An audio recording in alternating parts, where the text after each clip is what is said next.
하나님의 말씀은 창세기 2장 15절에서 17절에 이르는 말씀이 되겠습니다.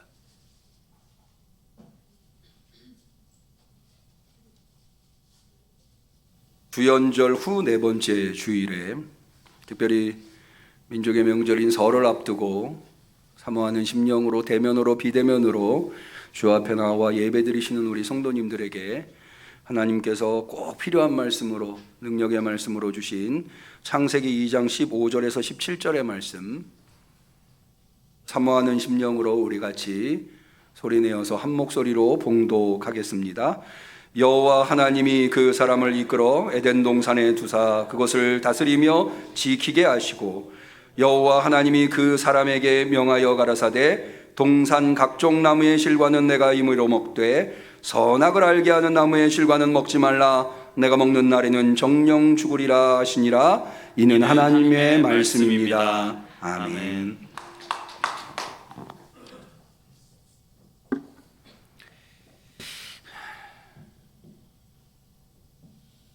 능치 못함이 없는 은혜를 우리에게 베풀어 주시는 하나님 앞에 대면으로 비대면으로 마음과 정성을 모두 나와 예배드리시는 성도님들 진심으로 환영하고, 올 한 해 어떤 일이 있든지 능히 감당할 수 있는 능력을 이 예배를 통해서 베풀어 주시기를 축원합니다. 내일 모레가 민족의 명절 설입니다. 민족의 5대 명절이 있다고 해요. 설하고 추석하고 뭐 몇 가지 더 단오 같은 것들 포함해서 5개의 명절이 있는데, 그 중에 설이나 추석은 민족의 대명절 이렇게 특별하게 호칭을 합니다. 특별히 설에는 우리가 서로 복을 빌죠. 새해 복 많이 받으세요. 우리 한번 내일 모레 설이니까 한번 같이 우리가 예배드리시는 곁에 계신 성도님들하고 한번 서로 축복해도 좋을 것 같아요. 서로 한번 인사해 보시죠. 새해 복 많이 받으세요. 비대면으로 예배드리시는 성도님들도 새해 복 많이 받으시기를 바랍니다. 추석에는 이런 인사 안 하죠. 설에만 이렇게 인사를 하죠. 제가 좀 궁금했어요. 왜 설에 이런 인사를 나눌까? 새해 복 많이 받으세요. 뭐 당연하게 느껴질 수 있지만 설이라고 하는 것이 어떤 의미일까? 설이라고 하는 새해 첫날이잖아요. 물론 양력으로 우리가 지금은 계산을 해서 1월 1일을 하지만 우리나라 전통은 이제 음력 계산이기 때문에 농경 문화여서 음력으로는 내일이 이제 동지에 해당하나요? 그렇게 동지가 아니고 금음, 금음이죠. 그리고 정월 첫날이 이제 2월 1일이 되더라고요. 그런데 이 정월 첫날을 설이라고 하는, 왜 그렇게 호칭을 할까 제가 좀 찾아봤는데 정확하게 공식적으로 이렇게 알려진 바는 없고 의견이 좀 분분하더라고요. 그 중에 제가 좀 요거는 그럴만하다라고 생각되는 게 한 2가지가 있었는데, 하나는 우리가 왜 처음 보는 사람 낯설다고 그러잖아요. 설다. 그래서 우리가 처음 맞이하는 해다. 그래서 설이라고 호칭한다고 하는 주장이 있고요. 또 하나는 세우다. 새해 첫날에는 뜻을 세우고 계획을 세워야 되잖아요. 그래서 세우다에서 설날, 한 해의 뜻과 계획을 세우는 날이기 때문에 설이다. 이렇게 뭐 말하시는 분도 있으시더라고요. 그런데 뭐가 맞는지는 우리가 잘 모르겠지만, 낯선 한 해를 맞이하든 혹은 뜻과 계획을 세워야 하는 설을 맞이하든 둘 다에 꼭 필요한 것이 있다면 복이 필요한 것 같아요. 그래서 새해 복 많이 받으세요 라고 이렇게 축복을 하는 그런 전통이 있는 듯 합니다. 이게 다 한 해가 복된 한 해, 행복한 한 해, 삶이 행복하고 가정이 행복하고 교회가 행복하고 또 일터가 행복하고 행복한 한 해가 되기를 모두가 바라는 마음에서 새해 복 많이 받으세요 이렇게 인사를 하는 거죠. 모쪼록 여러분들의 삶과 가정과 교회와 일터가 모두 다 올 한 해 행복한 한 해가 되시기를 축원합니다. 사실 모두 다 원하죠. 행복하고자 모든 사람들이 노력합니다. 그런데 한편으로 생각해 보면 그렇게 노력함에도 불구하고 자신의 삶이 행복하다고 느끼는 사람은 그렇게 많지 않은 것 같아요. 왜 행복을 위해서 그렇게 열심히 노력하는데 왜 수많은 사람들이 불행하다고 느끼는 걸까? 가정도 마찬가지죠. 얼마나 우리가 가정을 위해서, 가정의 행복을 위해서 애쓰고 노력합니까? 그런데도 불행한 가정들이 많이 있어요. 왜 그럴까? 인간은 어떨 때 행복한 건가? 인간에게 행복이란 무엇인가? 사실 이 주제는 대단히 중요한 철학적 주제입니다. 인간의 행복이 무엇인가? 그래서 여러분들 학교 다닐 때 다 배우셨을 거예요. 대표적인 철학 학파가 스토아 학파나 에피쿠로스 학파, 아주 오래된 전통적인 학파죠. 성경에도 나오는. 스토아 학파 같은 경우는 인간이 금욕을 할 때 행복하다, 절제되지 못해서 불행한 거다, 그래서 금욕해야 되는 거예요. 금욕주의를 이야기하고, 반면에 에피쿠로스 학파 같은 경우는 아니다, 인간이 쾌락을 누릴 때 행복하기 때문에 쾌락을 추구해야 된다, 그래서 쾌락주의를 이야기하기도 합니다. 그런데 이것은 철학적 주제일 뿐만 아니라 종교적인 굉장히 중요한 주제이기도 합니다. 예를 들어서 불교 같은 경우는 고진멸도, 고통이라고 하는 것이 인간의 집착에서 오기 때문에 집착을 멸할 수 있어야 도에 이른다, 해탈에 이른다, 행복하게 된다, 이런 거죠. 우리가 이제 신앙인이 아닌 사람들은 명절에 제사들을 많이 드리시죠. 이 제사 드리는 건 다 유교 전통이죠. 유교도 하나의 종교라고 할 수 있는데, 이 유교적 전통에서는 인간이 어떻게 해야 행복한가? 인간이 인간답게 살아야 행복하다. 그리고 인간이 어떻게 인간답게 사는 것인가? 인간다움, 이것을 추구하는 게 유교입니다. 그래서 이 효가 유교 사상의 근본인 이유가 나를 인간으로 이 세상에 태어나게 한 부모님에게 효를 다하는 게 인간됨의 첫발이다, 이렇게 이제 어떤 사상적 체계를 가지고 있는 거죠. 그래서 유교에서는 효 혹은 어질다라고 하는 어질인자, 이런 거 굉장히 중요하게 여깁니다. 근데 우리는 기독교인이잖아요. 기독교인으로서 성경은, 하나님의 말씀은 인간의 행복에 대해서 뭐라고 이야기하고 있는가? 인간이 어느 때 행복한가? 인간의 행복은 무엇인가에 대해서 오늘 좀 이야기를, 설을 앞두고 새해 복 많이 받으세요, 이렇게 서로를 축복하는 이날을 앞두고 우리가 한 번 정도, 한 해가, 아니 우리 평생이 행복하려면 우리가 어떻게 해야 되는가 라고 하는 것을 만고불변의 진리인 하나님의 말씀 앞에서 우리가 배워보는 것은 뜻깊은 시간이다라고 생각해서 말씀을 준비해 보았습니다. 그 교훈을 얻을 말씀으로 저는 창세기 2장을 선택하였습니다.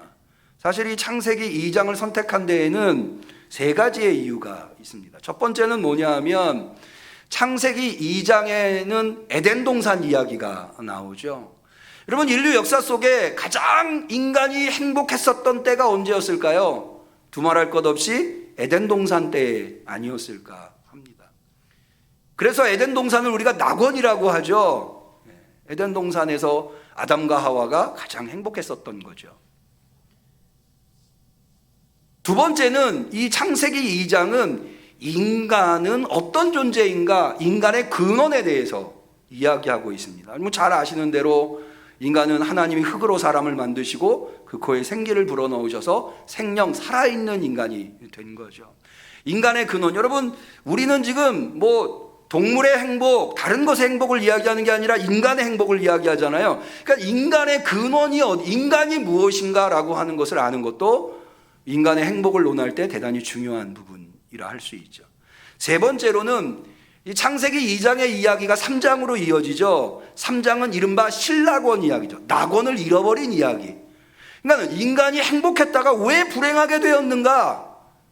행복할 때의 이야기만 있는 게 아니라 창세기 2장 3장은 인간이 불행하게, 원래는 행복했는데 불행하게 된 이야기까지 다루고 있다고 하는 거죠. 그런 세 가지 측면에서 오늘 우리가 선택한 본문은 우리가 어떻게 행복할 것인가 라고 하는데 대단히 중요한 교훈들을 던져주고 있다 할 수 있습니다. 먼저 창세기 2장은 창조 이야기라고 할 수 있습니다. 아니 목사님, 창조 이야기는 창세기 1장에 있잖아요. 물론 창세기 1장에도 창조 이야기가 있어요. 그런데 창조 이야기가 창세기 2장에도 한 번 더 나옵니다. 창세기 2장 4절을 한번 볼까요? 거기 이렇게 되어 있어요. 여호와 하나님이 천지를 창조하신 때에 천지에 창조된 대략이 이러하니라 라고 해서 다시 한 번 더 하나님이 천지를 창조하신 것에 대한 서술이 나오는 것을. 그러면 왜 창세기 1장에 있는데 2장에 또 천지 창조 이야기를 하고 있는 걸까? 이게 사실은 각각의 특징이 있습니다. 창세기 1장의 천지 창조는 하나님 입장에서 우주적 창조를 이야기합니다. 뭐 여러분 잘 아시는 대로 빛이 있으라, 궁창을 만드시고 하늘의 해달 별들을 만드시고 이런 우주적인 천지 창조를 설명하고 있죠. 그런데 창세기 2장은 하나님 입장에서의 천지 창조가 아니라 인간적인 천지 창조, 인간의 입장에서 천지 창조가 어떻게 이루어졌는가라고 하는 것. 소박한. 그러니까 어떻게 보면요, 창세기 2장이 우리에게는 더 가까이 와닿을 수 있어요. 우주가 어떻게 만들어졌는가를 우리의 삶 속에서 아는 것보다, 그거는 사실 우리의 삶 속에서 몰라도 우리 하는데 큰 지장은 없죠. 그런데 내가 어떻게 만들어졌고 내 가정, 내 삶 이런 것들이 어떻게 만들어졌는가, 이 인간적인 천지창조 이야기가 어쩌면 우리에게 더 필요한 천지창조 이야기일런지 모른다는 거죠. 두 번째로는 창세기 1장에 이게 우리가 한글로 번역된 성경을 읽어서 그런데 히브리어 원어로 읽어보면 창세기 1장의 문체와 창세기 2장의 문체가 확연하게 구별이 됩니다. 창세기 1장은 선언적 천지 창조예요. 그러니까 뭐냐면 빛이 있으라, 빛이 있었고 하나님이 보시기에 좋았더라, 선언적이죠. 근데 창세기 2장은 선언적이 아니고요, 내러티브, 스토리를 가지고 있어요. 그래서 이야기체로 되어 있는 창조 이야기예요. 그래서 사실은 우리의 인간의 뇌의 구조가요, 선언적인 것 이런 것들은 잘 기억을 못해요. 여러분 혹시 창세기 1장에 7일, 6일 동안 하나님이 천지를 창조하시고 마지막 7일 날 쉬셨다고 하는 것, 이 정도는 알고 있지만 첫째 날 뭐 만드시고 둘째 날 뭐 만드시고 셋째 날, 이거를 있는 그대로 다 자세히 알고 계신 분들은 그렇게 많지 않으실 거예요. 그런데 창세기 2장의 천지 창조 이야기는 하나님이 흙으로 사람을 만드시고 그 코에 생기를 불어넣으시고 에덴 동산을 창설하시고 거기다 데려다 놓으시고 그거 다 먹으라, 뭐 선악과 따먹지 말아라, 그 다음에 혼자 있는 것이 하나님이 보시기에 좋아 보이지 않으시니까 아담의 갈비뼈를 뽑아가지고 하와를 만드시고, 그래 아담이 하와를 보니까 내 살 중에 살이요 내 뼈 중에 뼈다 그렇게 좋아했다, 뭐 이런 세밀한 이야기들을 우리는 다 잘 기억하고 있죠. 그 이유가 뭐냐면 우리의 두뇌 구조는 그렇게 스토리를 가지고 있는 이야기를 훨씬 잘 기억하기 때문에 그렇습니다. 그래서 창세기 1장의 천지창조 이야기가 있음에도 불구하고 창세기 2장의 이야기가 수록되어 있다. 또 창세기 2장의 이야기가 여기 수록되어 있는 이유는 제가 조금 더 나중에 말씀드리도록 하겠습니다. 그러면 이렇게 인간적이고 또 스토리를 가지고 있는 창조 이야기에서 창조 이전에 세상이 어떠했는가에 대해서 묘사하고 있는가? 예를 들어서 창세기 1장 우주적인 천지창조에서는 창조 이전에는 땅이 온돈하고 공허하며 흑암이 깊음 위에 있고 하나님의 신이 굉장히 우주적이고 웅장하죠. 근데 창세기 2장의 창조 이야기에서는 창조 이전을 이렇게 묘사하고 있습니다. 5절을 한번 볼까요? 여호와 하나님이 땅에 비를 내리지 아니하셨고 경작할 사람도 없으므로 들에는 초목이 아직 없었고 밭에는 채소가 나지 아니하였다. 하나님이 창조하시기 이전에 없었던 게 있는데 그게 뭐가 없었냐? 열매가 없었다는 거예요. 들에는 초목이 없었고 밭에는 채소가 없었다. 열매가 없었다. 여러분 어떻게 보면요, 인생이라고 하는 게 열매로부터 시작되는 듯해요. 열매 없는 인생은 어떻게 보면 아직은 창조 이전의 상태다, 이렇게 봐도 과언이 아닐, 거기에 의미가 있는 듯. 그런데요, 이 창세기 2장의 창조 이야기에서는 왜 그럼 열매가 없느냐? 두 가지가 없기 때문이라는 거예요. 첫 번째가 비가 없기 때문에, 비를 내리지 아니하셨어요. 이게 물이 없다는 거죠. 두 번째는 경작할 사람이 없다는 거예요. 그게 5장에 나와요. 이 두 가지가 없기 때문에 열매가 없다. 그래서 하나님께서 창조를 시작하시는데 첫 번째는 뭘 만드시느냐? 사람을 만드세요. 아시다시피 흙으로 사람을 만드시고 그 코에 생기를 넣어서 생명이 되게 하시죠. 여러분, 이 두 가지로 나눠서 이야기하는 것은 사실은 이런 의미가 있어요. 여러분, 인간이 육체하고 영혼이라고 하는 거예요. 특히 이제 호흡이라고 하는 거예요. 여러분, 막 임종하신 분이 임종 직전과 임종 후가 사실은 살아있음과 죽음이지 않습니까? 굉장히 다른 존재입니다만은 살아있는 존재와 죽은 존재는 완전히 다른 존재죠. 다릅니다만은 그럼에도 불구하고 물리적으로 보면 아무 차이가 없어요. 딱 한 개의 차이, 호흡만 못할 뿐이에요. 그러니까 흙으로 사람을 만들어 육체를 만들었는데 육체만 있다고 해서 살아있는, 그러니까 진정한 의미의 사람이 아닌 거죠. 호흡이 거기 들어가야 살아있는 존재가 되는 거죠. 이것도 사실은 이렇게 묘사하는 것도 나중에 왜 이렇게 묘사하는지가 드러나게 되는데요. 일단은 그거는 좀 나중에 얘기하기로 하고, 그렇게 해서 사람을 만듭니다. 그 다음에 두 번째로 하나님이 만드시는 게 뭐냐면 에덴 동산을 창설하세요. 다시 말해서 에덴이라고 하는 동산을, 즉 에덴 동산은 어떤 곳이냐? 열매를 맺을 수 있는 나무들이 거기 있는, 가능성이 있는 땅을 만드시는 거예요. 자, 우리 창세기 2장 8절을 한번 보실까요?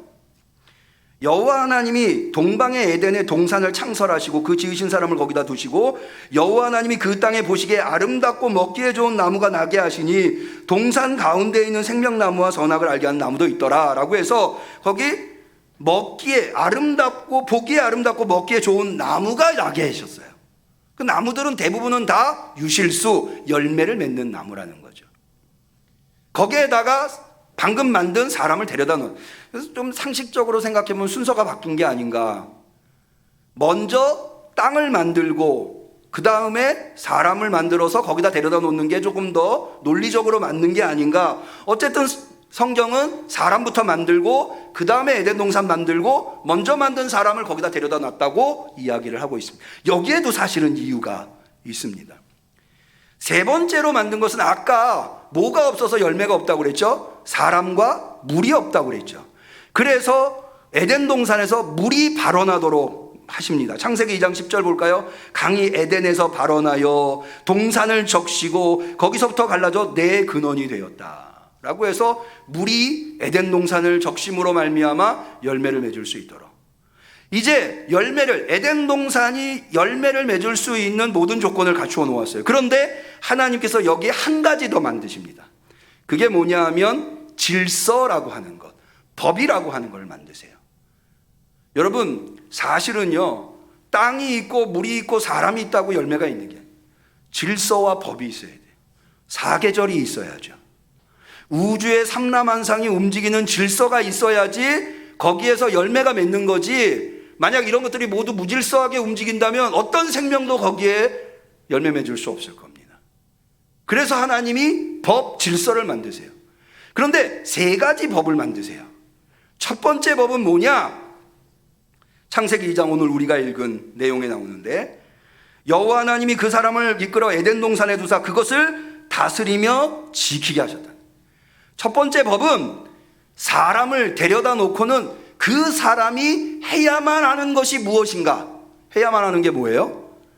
다스리며 지키게 하는 거예요. 요거를 하도록, 그건 인간이 해야만, 에덴 동산에서 해야만 하는 거예요. 해야만 하는 것을 말씀하시고, 두 번째는 할 수 있는 것을 말씀하세요. 자, 16절. 여호와 하나님이 그 사람에 명하여 가라사대 동산 각종 나무의 실과는 내가 임의로 먹되, 먹을 수 있어요. 거기서 열매가 생기면, 자, 아담이 열심히 일해서 거기에서 열매가 맺어지잖아요. 그러면 그 열매를 하나님이 너가 마음껏 먹어라. 이게 두 번째 하나님이 세우신 법이에요. 이건 첫 번째 법에 의해서 딸려 나온 법이라고 할 수 있죠. 사람이 열심히 일해가지고 열매들이 맺어지면 그 열매들을 어떻게 할 것이냐? 하나님은 너 먹어라, 너 가져라, 너 누려라 이렇게 말씀하셨어요. 마지막 세 번째 법은 뭐냐면, 앞서 첫 번째 법은 사람이 해야 할 거고요, 두 번째 법은 할 수 있는 거였고요, 세 번째 법은 해서는 안 되는 것을, 여러분, 우리 모든 법이 다 그래요. 해야 할 것이 무엇이냐? 우리는 납세의 의무가 있죠. 국방의 의무가 있어요. 교육의 의무가 있어요. 이런 해야 할 것, 또 할 수 있는 것이 무엇이냐? 해서는 안 되는 것이 무엇이냐? 대부분의 모든 법은 다 이런 체계로 이루어져 있어요. 하나님은 그 대표적인 것 하나씩들을 얘기하시는 거예요. 해야 할 것은 다스리고 지키는 것. 할 수 있는 것은 열매는 네가 이무이로 먹어라. 그런데 해서는 안 되는 게 있어요. 그건 뭐냐면 선악을 알게 하는 나무의 실과는 먹지 말아라. 두 번째 법이 첫 번째 법의 결과물로 나온 거죠. 사람이 열심히 일한 것을 일해서 나온 열매를 어떻게 처리할 거냐.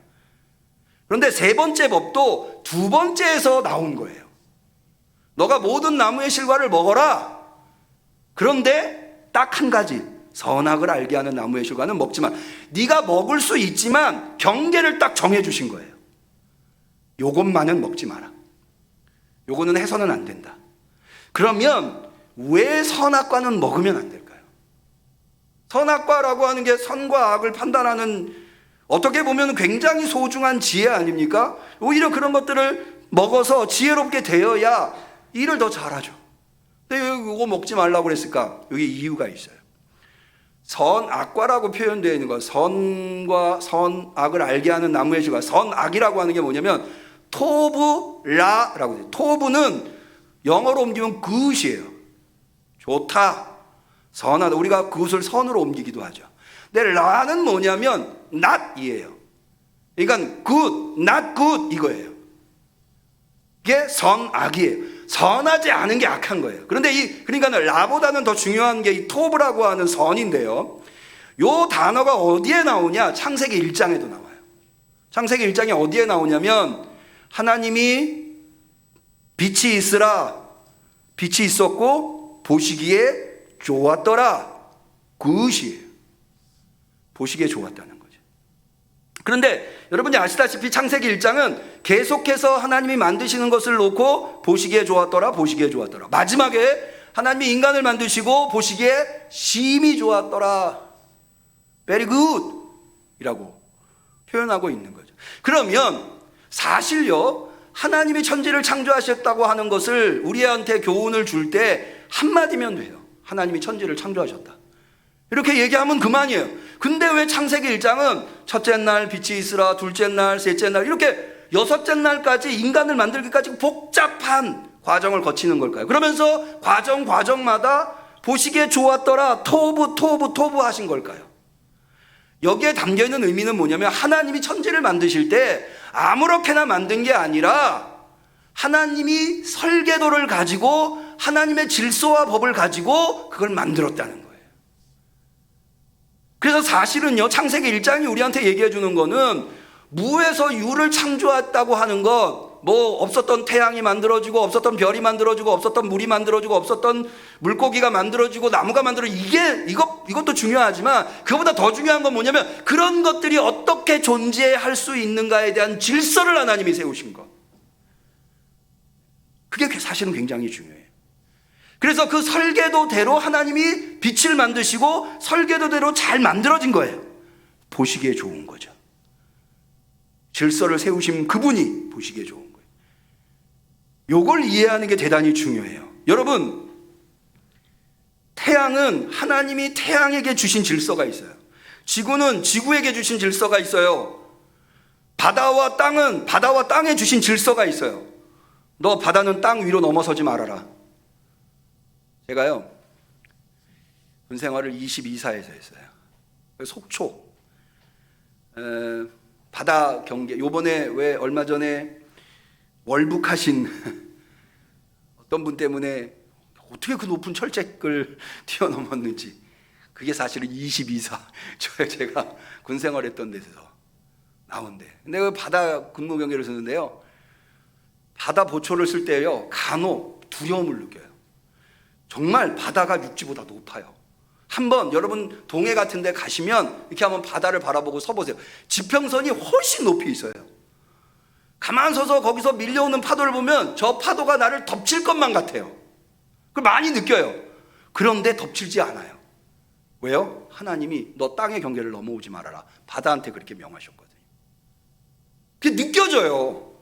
바다 경계를 서다 보면. 그런데요, 모든 우주 삼라만상은 다 이 질서 안에 있는 거예요. 오늘날까지 천지창조 이후에 이 질서를 어긴 존재가 없어요. 어기면 안 돼요. 그러면 창조의 질서가 무너져서 창조 세계가 없어져 버려요. 인간에게도 경계를 주셨어요. 그게 뭐예요? 선악과 따먹지 말아라. 그것은 뭐냐면 이 질서를 하나님이 세우셨고 넌 인간이기 때문에 그것을 어겨서는 안 된다. 하나님이 인간에게 해야 할 것이 인간에게 명하신 것이 뭐였죠? 다스리고 지켜라는 거예요. 이거 해야만 해요. 아, 왜 나만 이런 일 해야 돼? 이래서는 안 된다는 거예요. 하나님이 정해주신 법이 있으니까 넌 그거 해야 된다는 거예요. 그 질서, 그거를 지키라는 거죠. 그러니까 선악과를 따먹었다고 하는 것은 무슨 의미예요? 나 그 질서 안 지키겠다 라고 하는 의미가 되는 거예요.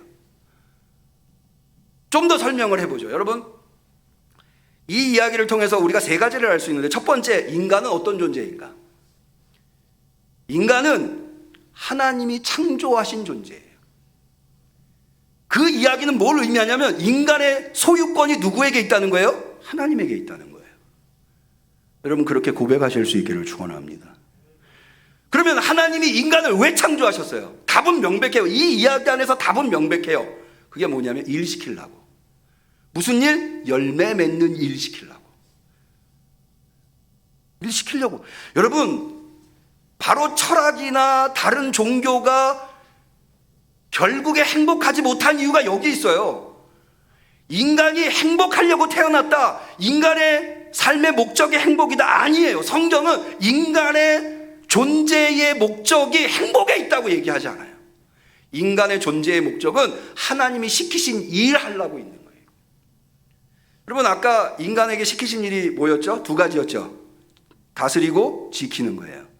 사실은 이 다스리다라고 하는 말이 아바드라고 하는 히브리어인데요, 이거 좀 번역이 아쉬워요. 왜냐하면 이 아바드라고 하는 단어가 앞에 창세기 2장 5절에 경작할 사람이라고 할 때 이 경작할이 아바드예요. 그러니까는 정확하게 번역을 해줘. 똑같이 번역해야 돼. 경작할 사람이라고 했다면 여기 아바드도 하나님이 아담에게 경작하게 하시고 지키게 하셨다, 이렇게 번역했어요. 좀 더 정확한 번역이라고요. 그러니까는 명백해요. 하나님이 아담을 에덴 동산에 데려다 놓은 거는 하나님의 입장에서는 명백한 거예요. 뭐 하라고? 일하라고. 뭐를 위해서? 열매 맺으라고. 여러분, 가정도 마찬가지예요. 아담에게 하나님이 하와를 지어서 짝지어 주시잖아요. 그래서 가정을 이루잖아요. 여러분, 가정도 행복이 목적이 아니에요. 여러분, 왜 하나님이 혼자 일하는 아담을 보고 홀로 독처하는 것이 좋아 보이지 않았을까요? 혼자 일하니까 능률이 떨어지는 거예요. 그래서 뭐 하라고? 아담의 일 도우라고. 그래서 하와를 지으시고, 하와를 지으실 때 뭐 할 배필로 지으시죠? 돕는 배필로 뭘 도우라는 걸까요? 아담 하는 일 도우라고. 그러니까는 부부는요, 왜 부부를 짝져준지 아세요? 둘이 행복하라고 짝져준 거 아니에요. 하나님이 그 가정에 시키신 일 하라고. 둘이 힘 합쳐서, 남자는 남자로서 여자는 여자로서의 힘을 합쳐서 일하라고. 가정이 행복하지 않은 이유가 사실은 거기 있어요. 일은 하지 않으려고 하고 행복하려고만 하는 거예요. 여러분, 그렇기 때문에 아까도 제가 말씀드린 대로 왜 육체와 호흡을 따로따로 지으셨다고, 육체를 먼저 만드시고 호흡을 거기에다 넣었다고 설명하느냐? 여러분, 일은 뭘로 해요? 육체로 하는 거죠. 그런데 죽은 사람은 육체가 있어도 일할 수 있어요? 없어요. 육체 없이 호흡만 있으면 일할 수 있나? 없어요. 그래서 육체와 호흡이 합쳐져서 살아있는 존재가 돼서 뭐 하라고? 일하라고. 그러니까 명백해요. 사람은 뭐 하라고 만든 거예요? 일하라고. 그런데 그렇게 열심히 일을 했어요. 인간이 하나님의 것이고 하나님이 시키신 일을 하는 거예요. 그래서 열매가 맺어서, 사실은 이 열매를 맺는 것도 하나님의 은혜예요. 여러분, 일한다고 다 열매 맺나요? 아니에요. 일했는데도 열매가 안 맺어지는 경우가 얼마나 많은지 몰라요. 그런데 열매가 맺어요.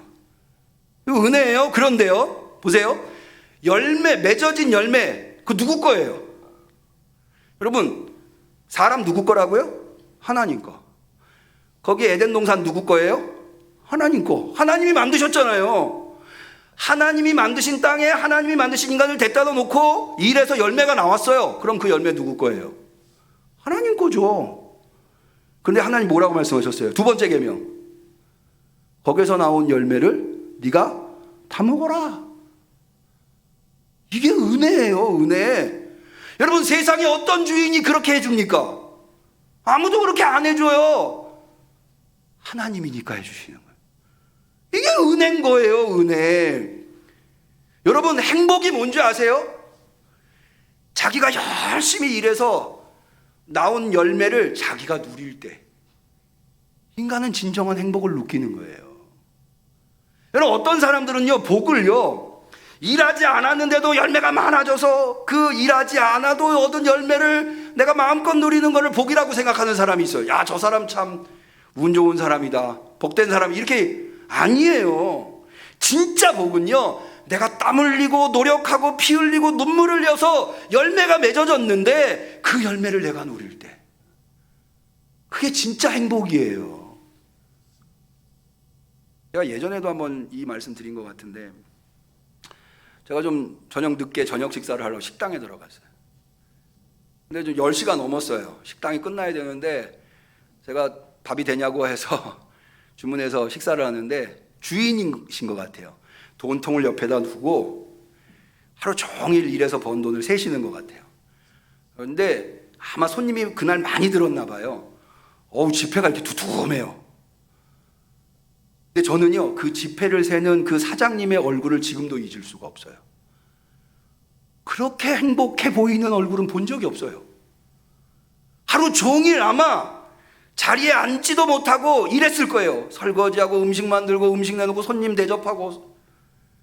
그런 얼마나 만신창이가 되도록 피곤했겠어요. 밤 10시가 넘었는데 얼마나 삭신이 쑤시고 온몸이 피곤했겠어요.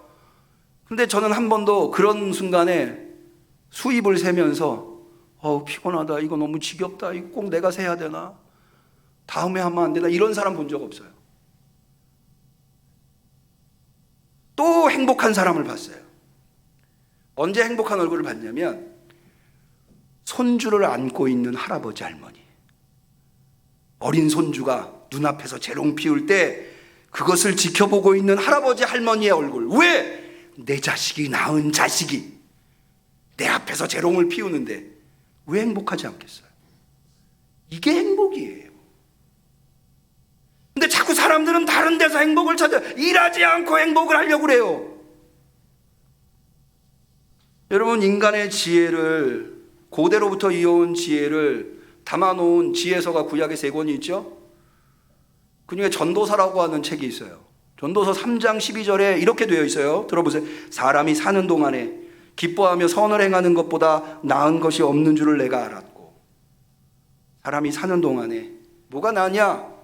기뻐하면서 선을 행하는 거예요. 그리고 거기에 더하기, 사람마다 먹고 마시는 것과 수고함으로 낙을 누리는 것이 하나님의 선물인 줄을 또한 알았도다. 여러분, 전도서를 읽어보면 이 대목이 왜 중요한지를 알아요. 전도서는 딱 펼치자마자 뭐라고 돼? 헛되고 헛되고 헛되며 헛되고 헛되고 헛되고. 심지어 성경은 전도서는 뭐라고까지 얘기하냐면요, 공부하는 것도 헛되다고 얘기를 해요. 그런데 인생이 모두 다 헛된데 뭐만 하나님이 주시는 선물이냐? 열심히 수고하여 낙을 누리는 것. 그런 낙이 여러분들에게 있으시기를 축원합니다. 그게 하나님의 선물이라는 거예요. 그런데 그런 인간이 선악과를 따먹었어요. 선악과 뭐라고요? 하나님이 정해주신 질서. 너는 내 거고, 이 땅도 내 거고, 여기서 나는 열매도 내 거다. 그걸 인정해라. 너는 인간이고 하나님은 하나님이다. 너는 하나님이 시키신 일을 해야 할 존재다 라고 하는 것을 인정하는 것. 그게 사실은 선악과예요. 그런데 그거 인정 못하겠다는, 하나님을 하나님으로 인정 못하겠다는 거예요. 여러분, 선악과를 따먹을 때 누가 유혹하죠? 뱀이 유혹하죠. 뱀이 뭐라고 유혹합니까? 여러분 잘 아시죠? 뱀이 창세기 3장 23절, 창세기 3장 23절이 아니고 창세기 3장 5절, 너희가 그것을 먹는 날에는 너희 눈이 밝아 하나님과 같이 되어. 인간은 절대 하나님이 될 수 없어요. 하나님이 정해주신 질서예요. 그런데 인간이 하나님처럼 되려고 하는, 그건 뭐예요? 하나님을 하나님으로 인정하지 않겠다는 거거든요. 여러분 보세요. 여러분이 주인, 여러분한테 노예가 있어요. 여러분이 가지고 있는 땅이 있어요. 그 노예한테 그 땅에서 일하라고 그랬어요. 근데 여러분이 아주 좋은 주인이에요. 그 종한테, 야, 너 그 땅에서 일해서 열매 맺으면 너 다 먹어. 근데 한 가지만 기억해줘. 내가 주인인 것만 기억해줘. 내가 주인인 것만 인정해줘. 그런데 그 종이, 아니, 나 그거 인정 못하겠다. 그럼 여러분 어떻게 하시겠어요? 쫓아내는 거죠. 그거 가만두겠습니까? 그런 종을, 그런 노예를? 그래서 아담과 하와 쫓겨나는 거예요. 하나님께서 아담에게 너 선악과 따먹는 날에는 정령 죽으리라. 어떤 분들이 이렇게 얘기해요. 안 죽었잖아요. 여러분, 이것은 아담이 에덴 동산에서 쫓겨난 것은 죽은 거예요. 그 이유를 제가 설명할게요. 이 이야기는 이스라엘에게는 대단히 큰 교훈을 주는 거예요. 왜 그런가 하면 이스라엘은 하나님이 주신 에덴 동산을 잃어버린 경험을 했거든요. 그게 바로 가나안 땅에서 쫓겨나 바벨론의 포로로 끌려간 거예요. 여러분, 아까 제가 그랬죠. 왜 하나님께서 사람 먼저 만드시고 땅을 그 다음에 만드시고 사람을 거기다 댔다 놓았다고 표현하셨는가? 이스라엘의 역사를 보면 이해가 돼요. 이스라엘의 역사를 통해서 하나님이 먼저 이스라엘을 구원하셨죠. 애굽으로부터 노예 생활하고 있었어요. 살아있지만 죽으니만 못한 삶을 살고 있었어요. 그런 사람들을 구원하셨어요. 그리고 가나안 땅에다 댔다 놓으셨어요. 그래서 그 사람들이 가나안 땅에서 온갖 좋은 것들을 누렸어요. 근데 그들이 뭐 했어요? 하나님을 인정하지 않았어요. 우상 숭배했어요. 하나님의 말씀에 불순종했어요. 어떻게 돼요? 땅을 빼앗기고 쫓겨나는 거예요. 그래서 바벨론의 노예로 간 거예요. 원래 노예였는데 하나님이 살리셔서 가나안 땅에 온갖 좋은 것들을 누리게 했는데 거기서 하나님을 인정하지 않으니까 쫓겨났어요. 그래서 다시 노예 생활을 한 거예요. 죽었던 삶을, 죽었던 것을 재현하고 있는 거죠. 죽은 거예요. 그래서 이야기가 이렇게 되어 있는 거예요. 여러분, 우리도 이 이야기를 통해서 교훈을 얻어야 돼요. 저는 우리 응암교회 성도님들이 올 한 해 에덴 동산에 있었던 아담처럼 여러분들의 삶과 가정과 교회가, 여러분들의 일터가 다 행복하시기를 축원합니다.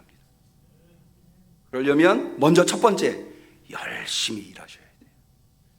하나님이 시키신 일을 하셔야 돼요. 열심히. 가정에서, 여러분 보세요. 가정에서 아버지가 아버지로서, 아내가 아내로서 자기에게 주어진 일은 하지 않으려고 하고 그냥 뭐 쉬기만 하려고 하고 놀고 먹기만 하려고, 그럼 그런 가정이 행복할까요? 행복할 수 없어요. 정말 행복하려면 어떤 가정이 되어야 할까요? 아버지는 아버지로서, 어머니는 어머니로서, 자녀는 자녀로서의 맡겨진 일을 열심히 할 때 그 가정이 화목하고 행복한 거예요. 하나님이 정해주신 경계선 지키면서, 하나님을 하나님으로 인정하면서, 하나님을 하나님으로 인정해야 경계선이 지켜지죠. 교회도 마찬가지예요. 여러분, 교회 생활이 행복하십니까? 아멘들을. 왜 행복하지 않을까? 만약 우리 중에 내가 신앙생활, 교회 생활이 행복하지 않다면 왜 행복하지 않을까?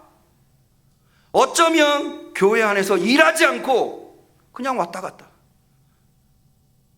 분명히 하나님께서 여러분들을 응암교회에 보내주신 목적과 이유가 있을 거예요. 여러분, 이 응암교회가 여러분들에게 에덴 동산임을 믿으시기를 바라요. 근데 그냥 에덴 동산은 만들어지는 게 아니에요. 아담이 거기서 일해야 되는 거예요. 그래서 여기 열매가 맺혀지잖아요. 하나님 뭐라고 얘기하세요? 너 그거 다 먹어라. 내가 하나님인 것만을 인정해라. 저는 이것이 아주 중요한 교훈을 주고 있다고 생각하는데 두 가지 측면에서. 첫 번째가 주일 성수주일이에요. 하나님이 우리한테 7일을 주셨어요. 내가 너한테 7일 줄게. 근데 그게 내 거라고 하는 거, 7일이 내 거였고 너도 내 거라고 하는 것을 인정하는 의미에서 하루만 거룩하게 지켜. 하나님 앞에 나와 예배해. 그럼 내가 6일은 너가 누릴 수 있도록 해줄게. 얼마나 놀라운 은혜예요. 11조도 마찬가지예요. 하나님이 우리한테 열을 주셨어요. 근데 그 열이 다 하나님 거예요, 원래. 그런데 하나님이 이렇게 말씀하세요. 그 중에 하나만 나한테 줘. 근데 사실은 하나님이 가지려고 그러는 거 아니에요. 여러분, 선악과 왜 따먹지 말라고 그랬을까요? 하나님 가지려고? 아니에요. 그렇게 하나님으로 인정하고 하나를 드리면 하나님 뭐라고 말씀하세요? 9은 네가 마음껏 누려. 이게 11조의 원리예요. 어떤 주인이 이렇게 합니까? 그걸 인정하지 않으니까. 11조 해보신 분 아세요. 11조 했다고 부족하지 않고요, 11조 안 했다고 넉넉하지 않아요. 하나님이 11조를 하게 해주세요.